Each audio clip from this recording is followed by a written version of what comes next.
Buenas tardes, mi nombre es Sandra Caballero Ramírez, soy estudiante de la licenciatura de Enfermería en la Universidad Autónoma del Estado de México y hoy les voy a hablar sobre el monitoreo del paciente en estado crítico con daño renal y terapia de reemplazo. Esto perteneciente a la unidad 5 de la clínica en cuidados intensivos. El objetivo de esta unidad es determinar intervenciones de enfermería específicas en el paciente crítico con daño renal y terapia de reemplazo.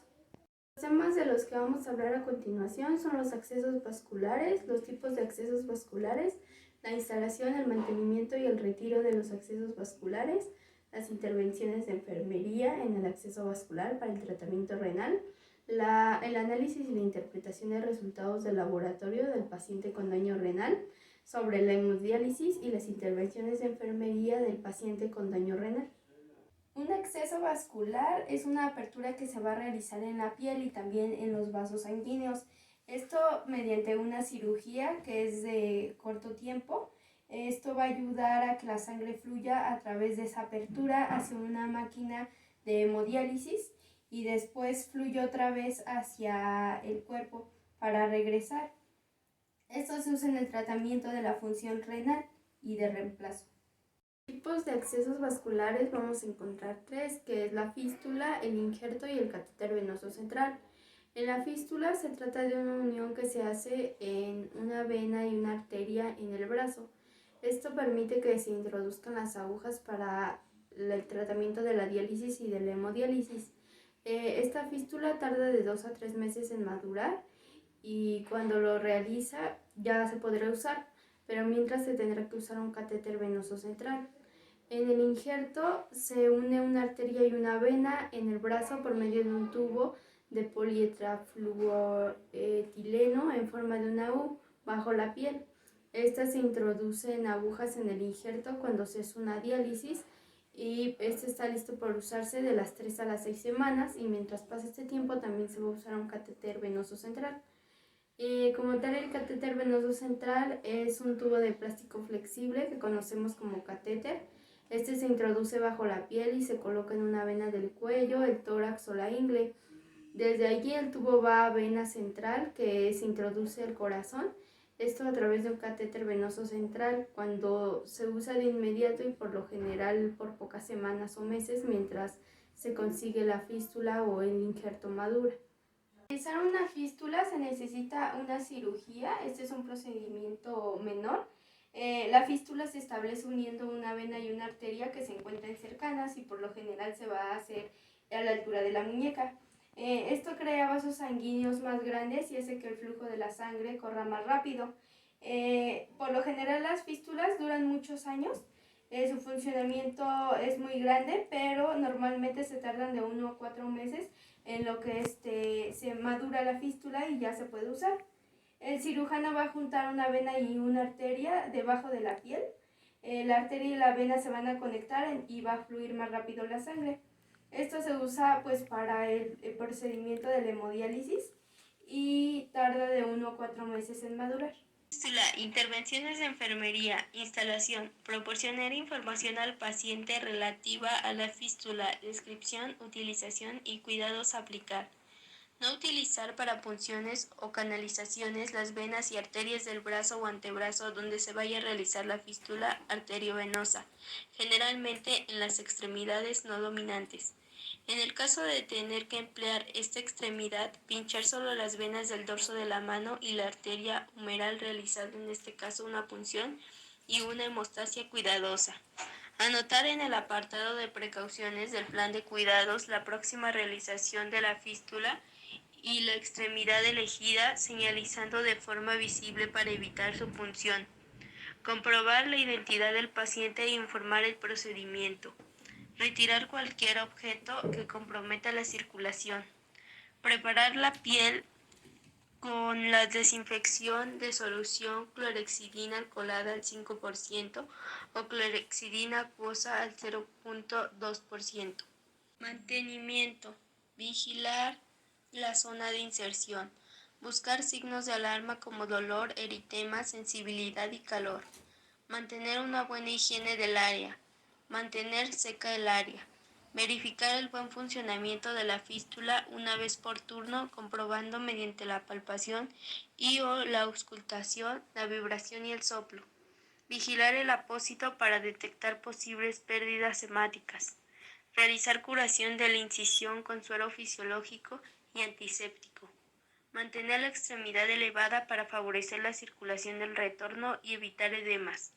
Explicar al paciente que debe movilizar el brazo suavemente durante las primeras 24 a 48 horas para favorecer la circulación, evitando ejercicios bruscos que pueden ocasionar sangrados.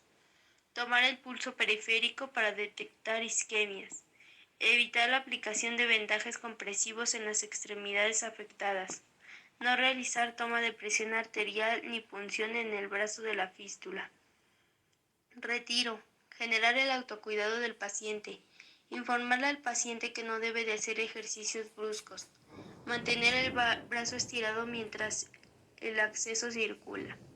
Retirarlo se realizará con guantes limpios y la aplicación de un apósito. Se registrarán las complicaciones. Un injerto arteriovenoso es una conexión quirúrgica que se hace de una vena directamente a una arteria. Esto mediante un injerto, que es un tubo de plástico en forma de U. Esto se hace uniéndolos directamente para hacer lo que viene siendo la hemodiálisis. El injerto generalmente se coloca en la muñeca o en el brazo y el médico lo pone para poner las agujas directas de la hemodiálisis, en donde la sangre saldrá y regresará por el injerto. Este va a ser limpiado por la máquina de la hemodiálisis y los injertos van a tardar de 3 a 6 meses en madurar para poder utilizarse. Injerto, intervenciones de enfermería, instalación. Pedirle al paciente que firme el consentimiento informado. Proporcionar información al paciente relativa al injerto, descripción, utilidad y cuidados a aplicar. No utilizar para punciones o canalizaciones las venas y arterias del brazo o antebrazo donde se haya realizado el injerto. Anotar en el apartado de precaución del plan de cuidados la próxima realización de injerto y la extremidad elegida, señalizando de forma visible para evitar su punción. Comprobar la identidad del paciente e informar el procedimiento. Retirar cualquier objeto que comprometa la circulación. Preparar la piel con la desinfección con solución clorhexidina alcoholada al 0.5% o clorhexidina acuosa al 0.2%. Mantenimiento. Proteger al injerto de golpes y cambios súbitos de temperatura. Evitar vendajes de la parte superior del brazo, en donde se encuentra el injerto, ya que comprometerá la circulación. Mantener vigilado al paciente cuando presenta dolor, enrojecimiento, hinchazón o sensación de calor. Mantener con mucha higiene y completamente seco el área del injerto. Cuidar que no sangre la herida. Verificar el buen funcionamiento del injerto una vez por turno, comprobando mediante la palpitación y o la auscultación, la vibración y el soplo. Retiro. Pedirle al paciente que no realice ninguna actividad física. Pedirle al paciente que descanse lo suficiente. Generar el autocuidado del paciente. Mantener el brazo estirado mientras el acceso cicatriza. El catéter venoso central lo vamos a tener o va a ir hacia el corazón directamente. La colocación del catéter se realiza mediante la punción de una vena central periférica. Es un acto médico invasivo que se lleva a cabo por medio de un profesional médico. La colocación del acceso se realiza mediante la punción de una vena central. Esta puede ser la vena yugular, la vena subclavia o la femoral. El objetivo del procedimiento pues es conseguir introducir el catéter dentro del sistema vascular mediante la punta y la localización, como lo vemos aquí, y esto se debe de realizar con un correcto funcionamiento. Si se necesita de una hemodiálisis, se va a requerir de este catéter si es que el paciente no cuenta con una fístula o con un injerto. Esto solo va a durar algunos meses o algunos días en lo que se puede usar o en lo que ya maduró la fístula. Así que este catéter pues es temporal y lo tienen que utilizar solamente algunos días. El catéter está fabricado de tubo de plástico blando. Hay dos partes, una para extraer la sangre y la otra para llevarla limpia nuevamente al cuerpo. Los catéteres solo se colocan en el momento en el que se necesita iniciar la diálisis y se van a colocar en una vena grande, generalmente en el cuello, pero a veces también se colocan en la parte superior del pecho. Los catéteres tienen más probabilidades de una infección o de un coágulo. Catéter venoso central, intervenciones de enfermería, instalación, lavado de manos con agua y jabón.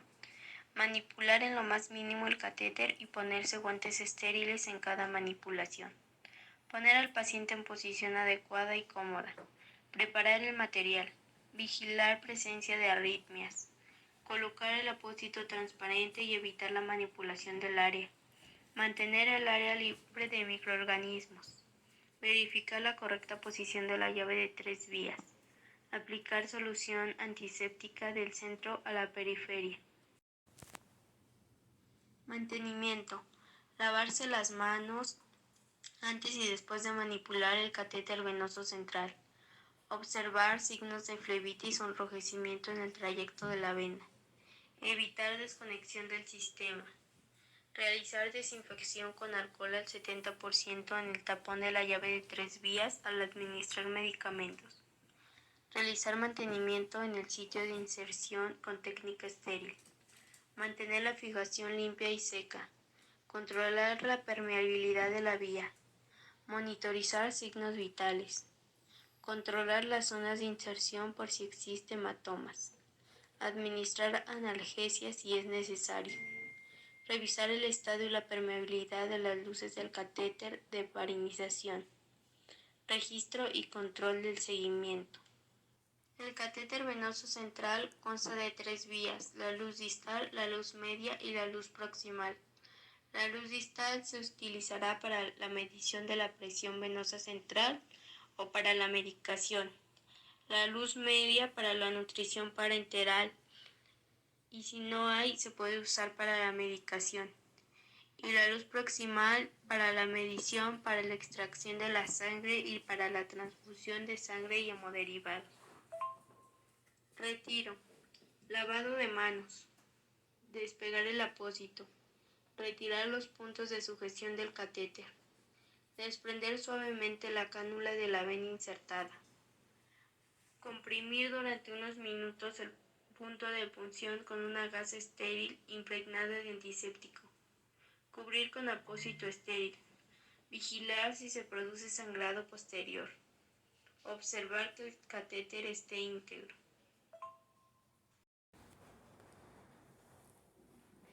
Bueno, pues entre las funciones del riñón, como ya lo sabemos, se encargan del equilibrio de muchos procesos. Esto dependerá de la correcta formación de la orina, de su composición, de la densidad, de un buen pH o volúmenes adecuados. También se encarga de la filtración de la sangre que llega a los capilares glomerulares, de la reabsorción tubular de sustancias que deben de ser eliminados, de que los riñones eliminen los desechos y el exceso de líquidos del cuerpo. Los riñones también deben de eliminar el ácido que produce las células del cuerpo y mantienen un equilibrio saludable de agua y sales minerales. Se encargan de regular la presión arterial, de regular el equilibrio ácido-base y de regular la osmolaridad de los líquidos corporales y de las concentraciones de electrolitos. Entre las enfermedades que encontramos de los riñones, pues tenemos la insuficiencia renal. La insuficiencia renal aguda ocurre cuando los riñones pierden de repente la capacidad de filtrar los desechos de la sangre, cuando los riñones pierden la capacidad de filtrar y acumular los niveles nocivos de desechos, y esto puede desequilibrar pues la composición química de la sangre. Entre los signos y síntomas de la insuficiencia renal encontramos la disminución del volumen de orina, lo que conocemos como diuresis, la retención de líquidos que causa la hinchazón de piernas y tobillos, la falta de aire, la fatiga, la desorientación, las náuseas, la debilidad, un ritmo cardíaco irregular, el dolor en el pecho o las convulsiones.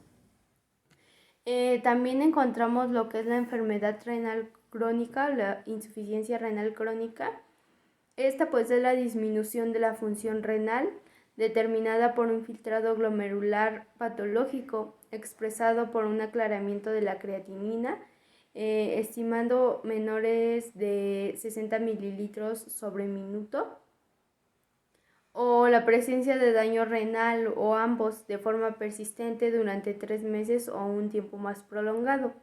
El diagnóstico de la entidad clínica puede realizarse sin conocimiento de la causa y el principal marcador de daño renal es la excreción urinaria, albúmina ósea o la presencia de proteínas elevadas en la orina.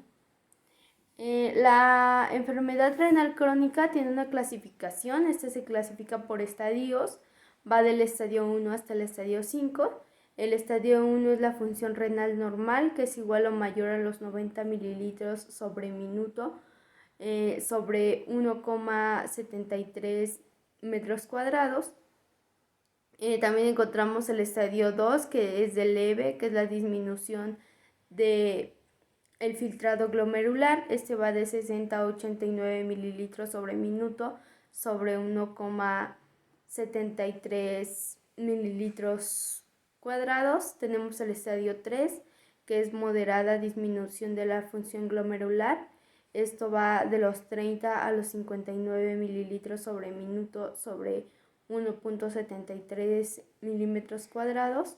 Tenemos el estadio 4, que es grave disminución de la función renal del filtrado glomerular. Este va de 15 a 29 mililitros sobre minuto sobre 1,73 mililitros cuadrados. Y tenemos lo que es el estadio 5. Esta es la insuficiencia renal con un filtrado glomerular menor de 15 mililitros sobre minuto sobre 1,73 milímetros cuadrados.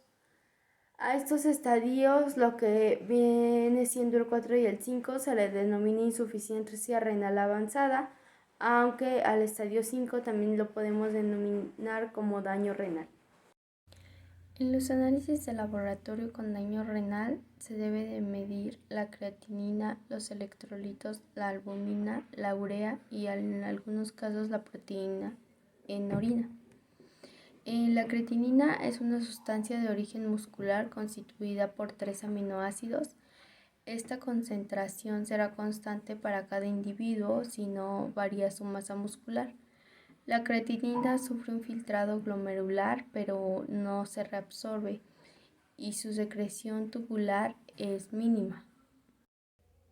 Los niveles normales de creatinina en los hombres rondan de los 0,74 al 1,35 miligramos sobre decilitro y en mujeres va de 0,59 a 1,04 miligramos sobre decilitro. Los electrolitos son iones libres como son el sodio, el potasio, el cloro, el bicarbonato que existen en los líquidos corporales. Todos los procesos metabólicos del organismo afectan a la concentración de electrolitos en la sangre y en la orina. Su concentración es determinada por la osmolaridad, el estado de hidratación y el pH de los líquidos corporales.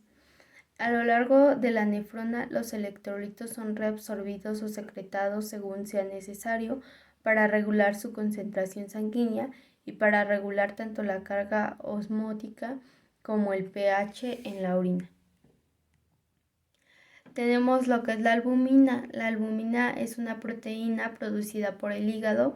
La albúmina ayuda a mantener el líquido dentro del torrente sanguíneo sin que se filtre a otro tejido, además de transportar sustancias por el cuerpo como hormonas, vitaminas y enzimas. Los niveles de albúmina bajos podrían indicar problemas del hígado o en este caso del riñón. La urea es una forma no tóxica del amoníaco que se genera en el organismo a partir de la degradación de proteínas provenientes tanto de la dieta como del recambio fisiológico. Debido a su pequeño tamaño, presenta una reabsorción y una secreción variable en el túbulo renal acompañado de agua. Los valores normales observados en sangre para un individuo en ayunas son de 0.1 a 0.5 gramos sobre litro. La retención de urea en sangre refleja el mal funcionamiento renal globalmente. La proteína en orina, o lo que conocemos como la proteinuria, se describe como una condición en la cual la orina contiene una cantidad aumentada de proteínas.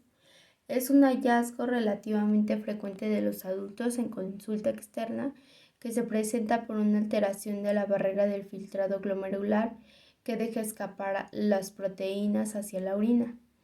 La proteinuria puede ser una manifestación de una enfermedad renal crónica. Para una muestra de orina aleatoria, los valores normales son de 0 a 14 miligramos sobre decilitro, y para una muestra de orina de 24 horas el valor normal es menor de 80 miligramos por 24 horas. Entre los análisis de laboratorio que se necesitan para buscar el daño renal encontramos el análisis de sangre.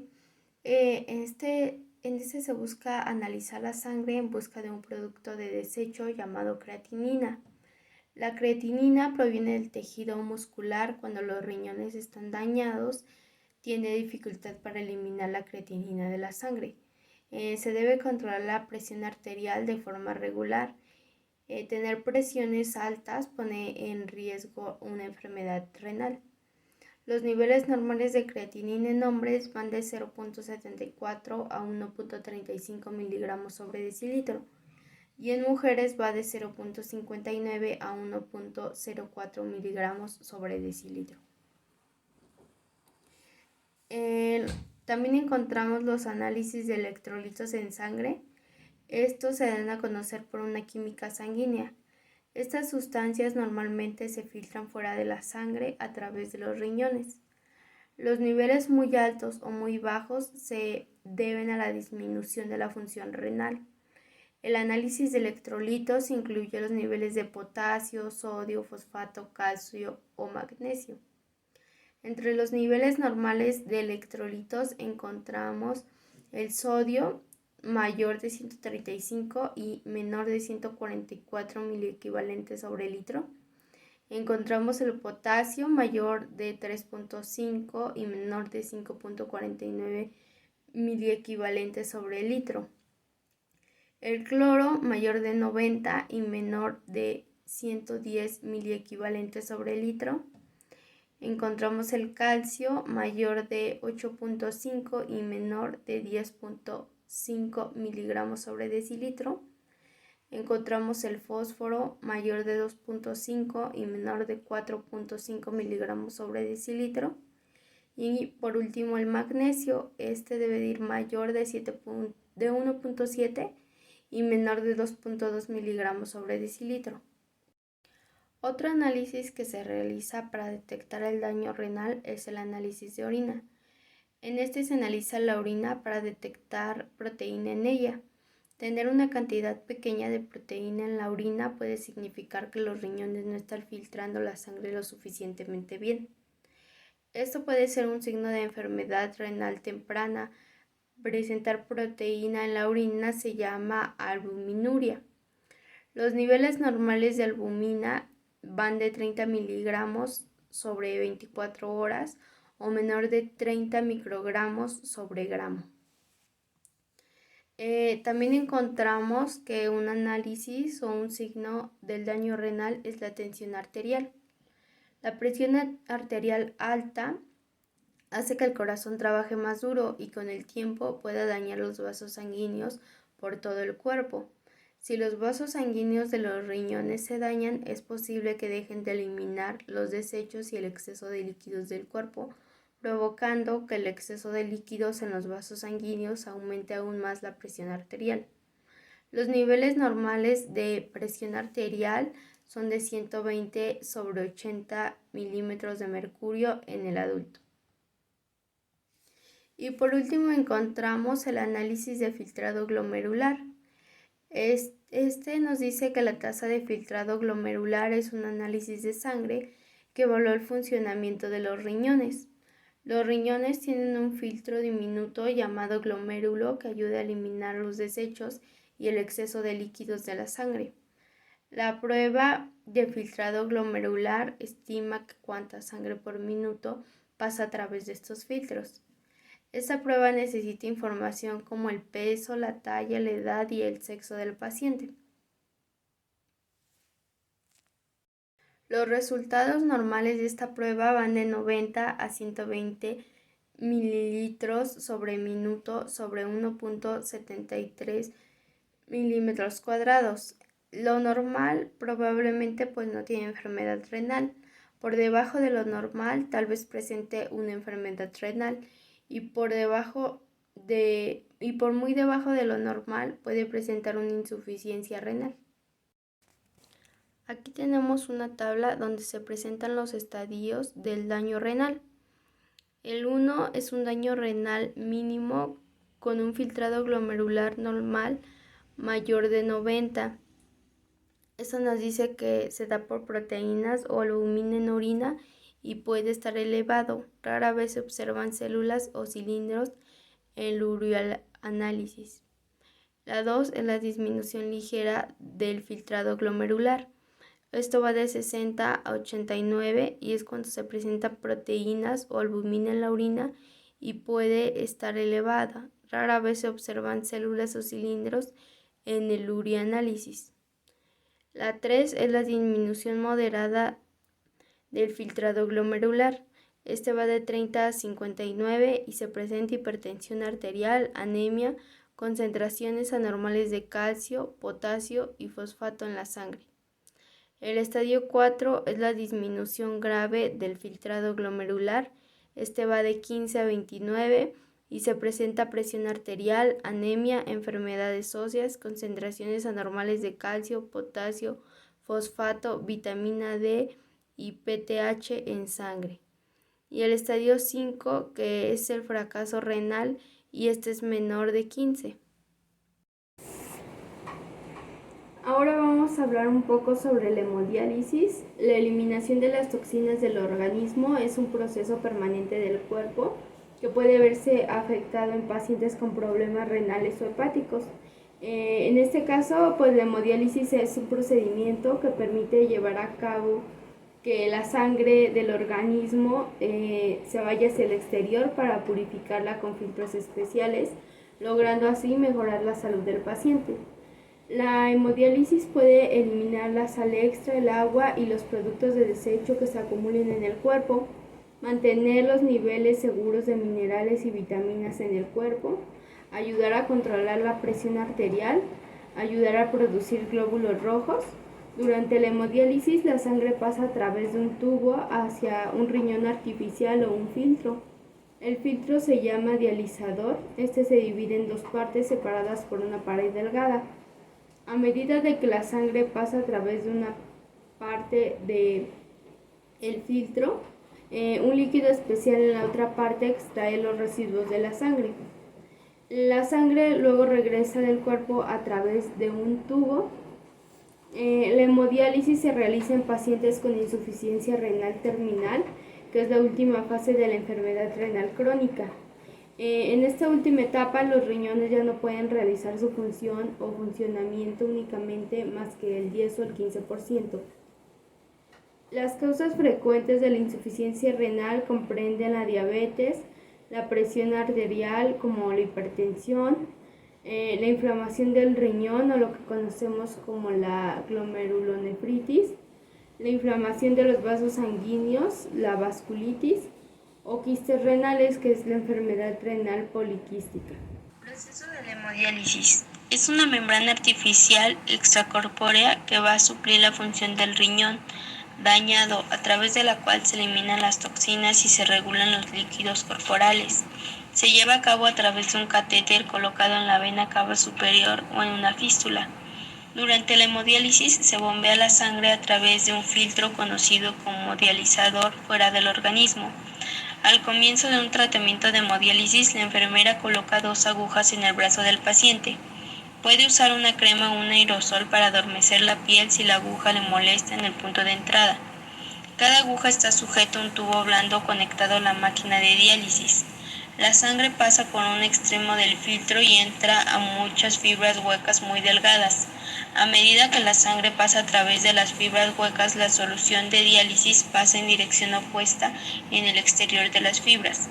Las toxinas de la sangre pasan a la solución de la diálisis. La sangre filtrada permanece en las fibras huecas y regresa al organismo. La solución de diálisis contiene agua y sustancias químicas que se agregan para eliminar de manera segura las toxinas, el exceso de sal y el líquido de la sangre. El médico puede ajustar el equilibrio de los productos químicos en la solución si los análisis de sangre muestran que la sangre tiene demasiada o muy poca cantidad de ciertos minerales como el potasio o el calcio. El paciente tiene problemas como presión arterial baja o calambres musculares durante la diálisis. Preparación. Se verificará el peso, la presión arterial, el pulso y la temperatura del paciente. Se limpia la piel que reviste el sitio de acceso, el punto donde la sangre sale y luego vuelve a ingresar al cuerpo durante el tratamiento. Inicio. Durante la hemodiálisis se insertan 2 agujas en el brazo a través del sitio de acceso y se pegan con cinta en el lugar para mantenerlas firmes. Cada aguja se une a un tubo de plástico flexible que se conecta a un dializador. A través de un tubo, el dializador filtra tu sangre en algunas onzas por vez y permite que los desechos y líquidos extras pasen a tu sangre o a un líquido de limpieza llamado dializado. La sangre filtrada regresa al cuerpo a través del segundo tubo. Síntomas. Puede presentar náuseas y cólicos abdominales a medida que el exceso de líquido se extrae del cuerpo, especialmente si se hace una diálisis únicamente 3 veces a la semana en lugar de hacerlo con mayor frecuencia. Control. Ya que la presión arterial y la frecuencia cardíaca pueden fluctuar a medida de que el exceso de líquido se extrae del cuerpo, la presión arterial y la frecuencia cardíaca se controlan varias veces durante cada tratamiento. Finalización. Cuando se completa la diálisis, se retiran las agujas del sitio de acceso y se aplica un vendaje a presión para evitar el sangrado. También podría registrarse otra vez el peso. Aquí tenemos una imagen de cómo es el proceso de la hemodiálisis. Esta es extraída de una arteria por lo regular de la muñeca. Se va a un monitor de presión arterial para después pasar a una bomba de sangre, en donde va a entrar a una bomba de heparina, para prevenir los coágulos, y después entra de nuevo un monitor de presión al ingreso del dializador. Va a entrar al dializador para ser filtrada toda esa sangre y después va a salir para ver al monitor de presión venosa y después al atrapador, el detector de aire, para asegurarnos de que la sangre que se va a volver a introducir al cuerpo esté limpia y no contenga aire. La sangre filtrada va a regresar al organismo para suplir la función del riñón. En los beneficios que tenemos de la hemodiálisis encontramos que mejora la calidad de vida. También hay un mayor bienestar en el paciente. El equipo de atención controla el tratamiento para asegurarnos de que reciba la cantidad correcta de hemodiálisis para eliminar los desechos suficientes de la sangre. El peso y la presión arterial se controlan cuidadosamente antes, durante y después del tratamiento. Aproximadamente una vez al mes se harán unas pruebas como es el análisis de sangre para medir el índice de reducción de urea y la eliminación de urea a fin de analizar qué también fue la hemodiálisis o si se eliminaron los desechos del cuerpo. Se va a evaluar una química sanguínea y también se va a evaluar la hemograma. La medición del flujo sanguíneo a través del acceso durante la hemodiálisis también serán evaluados. Intervenciones de enfermería en la hemodiálisis. Vigilar y mantener el cuidado de la piel. Cebar el circuito extracorpóreo. Preparar al paciente. Programar los parámetros en la máquina. Realizar la asepsia del acceso vascular. Canalizar el acceso vascular. Conectar el acceso vascular al circuito extracorpóreo. Controlar los parámetros de la máquina. Administrar los medicamentos. Desconectar al paciente. Valorar al paciente. Preparación de la sala y preparación del material. Vigilar fecha de caducidad del material. Comprobar que el concentrador de diálisis es el adecuado. Se lavarán las extremidades portadoras del acceso vascular con jabón antiséptico. Se pesará bajo el control del personal de enfermería para calcular las ganancias interdialíticas. Programación de la hemodiálisis para conseguir una diálisis adecuada y pérdida de los líquidos de acuerdo a la pauta de cada paciente y la ganancia interdiálisis en relación con el peso seco. Se calcula la cantidad total de peso que debe perder, teniendo la cuenta de los aportes de líquidos durante la diálisis. Se comprobará el estado del acceso vascular antes de la punción.